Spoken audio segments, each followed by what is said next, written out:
Hello student, welcome to online classes. This is your chemistry class. Today we study in chapter first matter in our surrounding में can matter change its state। जो matter है अभी तक हमने देखा matter की तीन state solid liquid gas, उसके पार्टिकल्स कैसे बिहेव करते हैं इस सब के बारे में देखा। अब हम ये देखेंगे कि जो मैटर है क्या ये जो उसका स्टेट है मैटर्स का अलग अलग स्टेट, क्या अपने स्टेट को ये चेंज कर सकता है।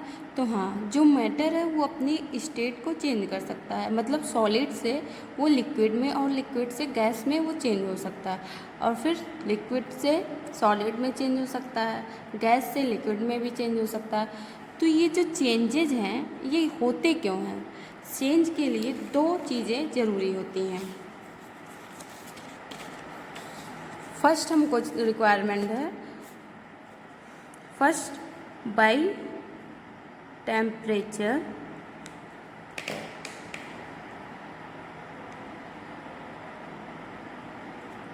Second is by pressure. ठीक है, तो टेम्परेचर और प्रेशर के इफ़ेक्ट से अगर हम टेम्परेचर और प्रेशर चेंज करें तो क्या होता है कि जो मैटर है उसका स्टेट चेंज हो जाता है। तो पहले हम देखेंगे कि जब हम टेम्परेचर चेंज करते हैं तो मैटर के स्टेट कैसे चेंज होते हैं। Effect of temperature effect of change of temperature.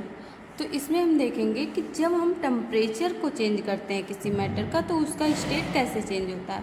तो इसका सबसे अच्छा एग्जांपल है आइस। एक्टिविटी 1.12 में हम देखेंगे कि क्या करेंगे। सबसे पहले इसमें कि हमने एक बीकर लिया, उसमें हमने 150 ग्राम आइस लेके रख दिया एक बर्नर पे, और उसमें थर्मामीटर हमने डाल दिया कि टेम्परेचर देखने के लिए।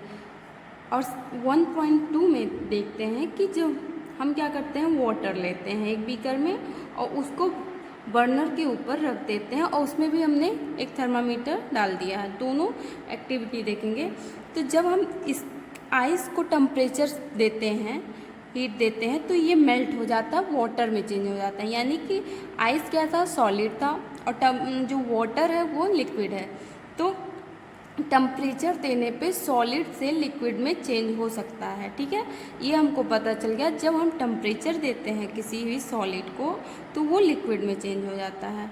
और जब लिक्विड में ये वाटर है तो वाटर को जो हमने टेम्परेचर दिया तो वो बॉयल होने लगा, और गर्म होने के बाद में वो वेपर में कन्वर्ट हो गया, स्टीम जो होते हैं उसमें कन्वर्ट हो गया। तो स्टीम क्या है, गैस है। ठीक है, तो इससे ये पता चला कि लिक्विड को जब हम टेम्परेचर देते हैं तो वो किस में चेंज हो जाता है, गैस में चेंज हो जाता है।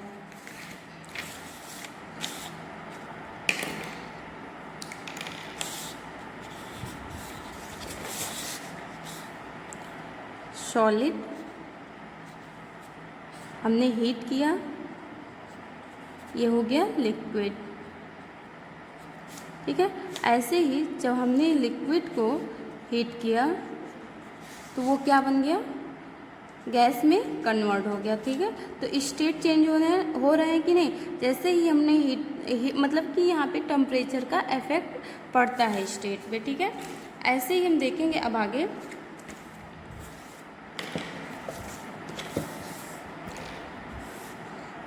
On increasing the temperature of solids, the kinetic energy of particle increases. Due to the increase in kinetic energy, the particle start vibrating with greater speed. The energy supplied by heat overcome the force of attraction between the particles. अब यहाँ पे हमने देखा कि ये ऐसा होता क्यों। जब हम टेम्परेचर किसी भी सॉलिड को देते हैं तो सॉलिड के जो पार्टिकल्स होते हैं उनकी काइनेटिक एनर्जी बढ़ जाती है और फोर्स ऑफ अट्रैक्शन कम हो जाता है, ठीक है। तो उससे जो पार्टिकल्स है वो वाइब्रेट होने लगते हैं और फोर्स ऑफ अट्रैक्शन को कम कर देते हैं। तो क्या होता है कि जो पार्टिकल्स हैं वो अपने फिक्स पोजीशन को छोड़ देते हैं, ठीक है, एंड स्टार्ट मूविंग फ्रीली, और वो सॉलिड के पार्टिकल्स फ्री होके मूव करना स्टार्ट कर देते हैं। जैसे ये सॉलिड है, यहाँ पे हमने सॉलिड लिया, ये आइस है, ठीक है, इसके पार्टिकल्स रेगुलर हैं। अब इस जैसे हमने इसको टेम्परेचर दिया तो ये क्या होता है, ये एक लिक्विड में कन्वर्ट हो जाता है। इसके जो पार्टिकल्स थे वो रैंडमली मूव कर रहे हैं, ठीक है। तो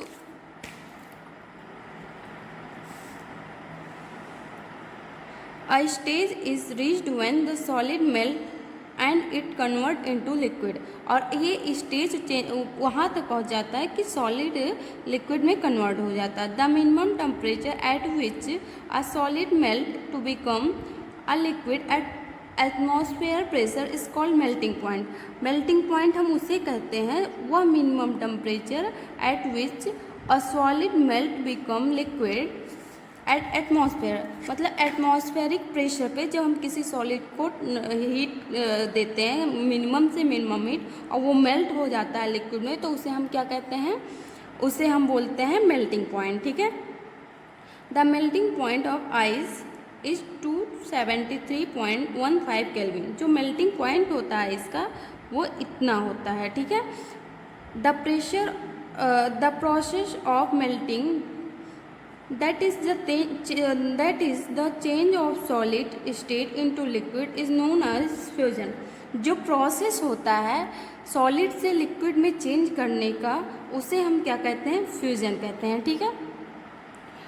When a solid melt its temperature remains the same, so where does the heat of energy को, जब हम किसी सॉलिड को गर्म करते हैं, हीट करते हैं, तो हम देखते हैं कि उसका टेम्परेचर सेम रहता है, चेंज नहीं होता है। जब मेल्टिंग के ड्यूरिंग हम उसे क्या करते हैं, हीट देते हैं, तो वो एनर्जी कहाँ जाती है। जैसे यहाँ पे हमने थर्मामीटर लगाया है और ये आइस को हम मेल्ट कर रहे हैं, तो जब ये मेल्ट हो रहा है तो इसका जो टेम्परेचर था 0 डिग्री सेल्सियस वो अभी भी बना है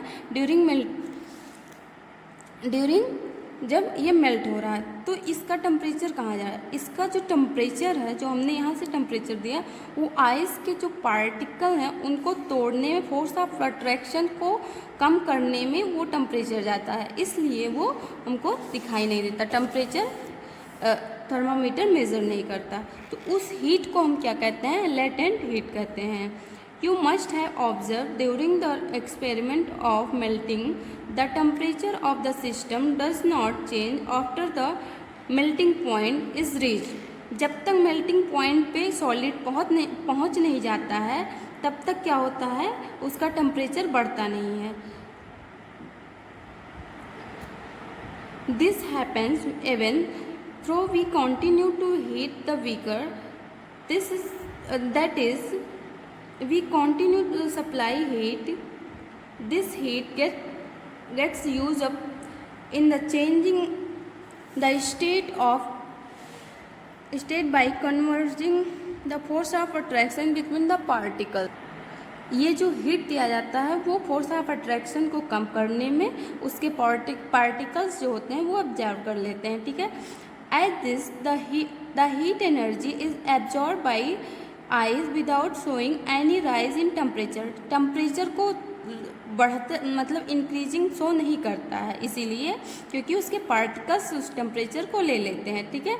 it is consider that it is gets hidden into the content of the beaker and is known as latent heat. Latent heat उसे कहते हैं जब किसी को मेल्टिंग के समय, latent heat is the amount of heat energy that is required to change 1 kg of a solid into liquid at atmospheric pressure at its melting point is known as latent heat of fusion।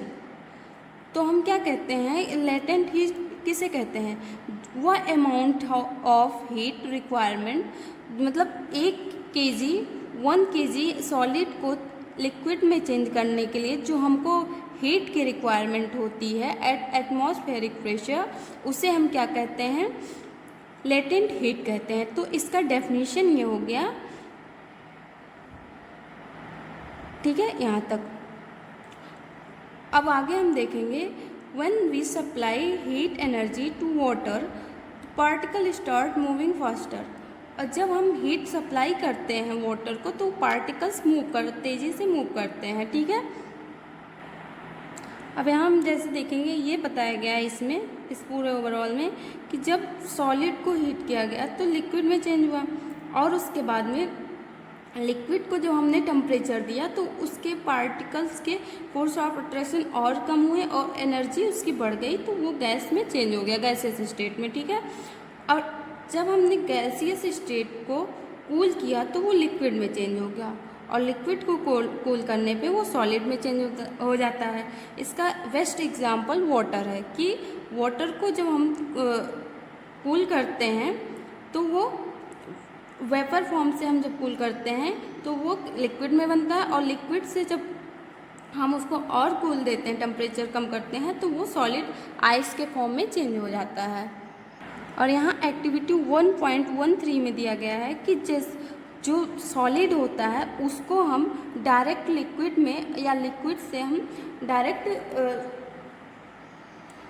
Solid को direct हम gas में कैसे change करते हैं, उसे हम क्या कहते हैं, सब्लिमेशन प्रोसेस कहते हैं। यहाँ पे हम देखेंगे कि सॉलिड को जब हमने हीट दिया तो वो लिक्विड बन गया, और लिक्विड को जैसे ही हमने टेम्परेचर दिया हीटिंग की तो वो क्या हो गया, गैस में चेंज हो गया, ठीक है, गैस में चेंज हो जाता है। और ऐसे ही जब सॉलिड को हमने टेम्परेचर दिया तो वो गैस में चेंज हो जाता है। तो इस प्रोसेस को सॉलिड से लिक्विड में जब चेंज होता है तो उसे हम मेल्टिंग या फ्यूजन कहते हैं, और लिक्विड से गैस में चेंज होता है तो उसे बॉइलिंग या वेपराइजेशन कहते हैं।